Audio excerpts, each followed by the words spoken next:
Mais uma vez, estou de volta para nós darmos reinício ao estudo do milênio baseado em Apocalipse capítulo 20.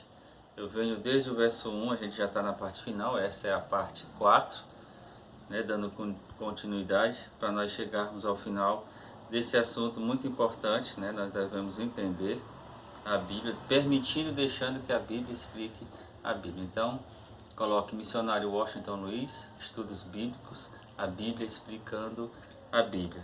Então, Apocalipse capítulo 20, a gente partindo agora para o final, a partir do verso 11 diz assim: E vi um grande trono branco, e o que estava sentado sobre ele, de cuja presença fugiu a terra e o céu, e não se achou lugar para eles.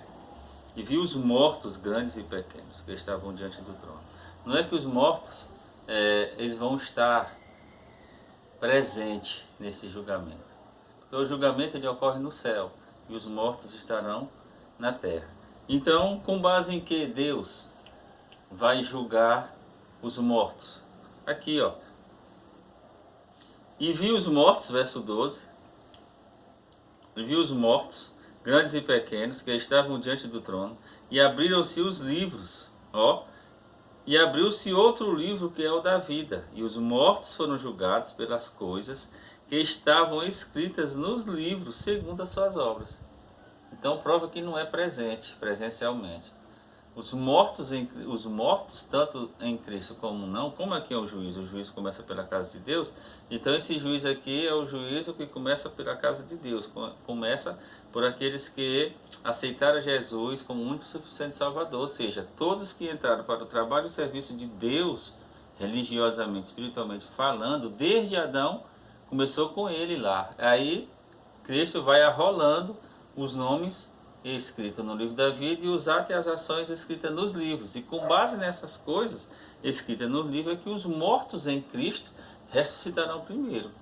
Então, quando for passado em revista os atos e as ações dos mortos, ele vai passar em revista o caso dos vivos, das coisas escritas e arroladas nos livros. Então, de acordo com o que está escrito para a vida ou para a morte, as pessoas serão salvas ou perdidas. Por isso que eu disse, ainda que a gente tenha um nome no livro da vida, esse nome ele permanecerá para todo sempre, depende do que está arrolado nos livros de registro. O que vai depender são as coisas lá, os pecados registrados nos livros, eles vão nos dar, ele vai dar para saber quem vai ser salvo e quem vai ser perdido, de acordo com as coisas escritas nos livros. O julgamento ele vai aferir o caráter da pessoa que foi chamada, arrolada para ser julgada de acordo com as coisas escritas nos livros. Então pode permanecer os nomes que já estão e pode ser tirado. Quem tira é Cristo, já foi falado que ele é que julga, ele que determina quem é salvo e quem vai se perder. Então o verso 13, e deu o mar aos mortos que nele havia. Então todos que morreram afogados, de uma forma ou de outra, o mar vai vomitar os mortos que morreram no mar. E a morte e o inferno deram os mortos que neles havia. Então a mesma coisa, a morte e o inferno, ou seja, a sepultura, deram os mortos que neles havia. E foram julgados cada um segundo as suas obras. Porque o inferno aqui é Hades, e Hades é um termo grego para designar abismo, para designar inferno, para designar lugar de escuridão. Então, sepultura, sepulcro, além.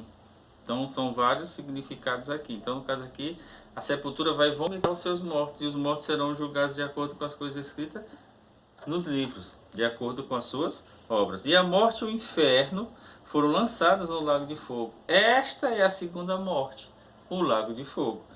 O 15, e aquele que não foi achado escrito no livro da vida, ou seja, que o nome estava no livro da vida, mas de acordo com o que estava escrito nos livros de registro, ele foi julgado. E ele foi achado indigno, porque houve algum pecado pela qual a pessoa não se arrependeu, porque tem que ter arrependimento e abandono. Provérbios 28, 13 diz assim, aquele que confessa e deixa, alcança perdão. Aquele que confessa o pecado e larga o pecado, alcança o quê? Perdão. Mas quem confessa e não larga o pecado? não vai alcançar perdão, porque vai estar lá falta. Lembra lá de Daniel, Mene, Tekel, o Parzim, lá com Belsazar? O filho de Nabucodonosor, ele se perdeu. Por quê? Porque ele foi julgado, as suas obras foram achadas em falta. Pesado foste na balança e achado foste em falta. E ele morreu naquele mesma noite. Quem tomou o lugar dele foi Dario, o rei Medo. Depois Ciro, o rei persa. A gente vai estudar Daniel capítulo 8, vocês vão ver o que é coisa linda. Em Daniel capítulo 8. Muita gente não estuda em igreja, mas Deus me facultou essa forma assim de estar explicando essas coisas. Então, aqui, a morte e o inferno foram lançados no lago de fogo. Esta é a segunda morte. Quem for lançado no lago de fogo não tem mais apelação, não tem mais ressurreição. Por isso que é a segunda morte.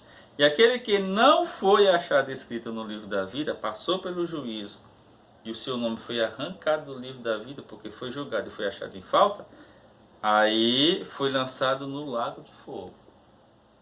Então que Deus nos guarde, né? Assista esses vídeos, né? Tudo dentro da Bíblia. A gente leu 15 versículos, a gente leu Apocalipse capítulo 20, do verso 1, a Bíblia explicando a Bíblia, um texto explicando outro texto, até o verso 15. Então que Deus em Cristo nos guarde, nos abençoe, deixe o seu joinha, inscreva-se nesse canal e até breve.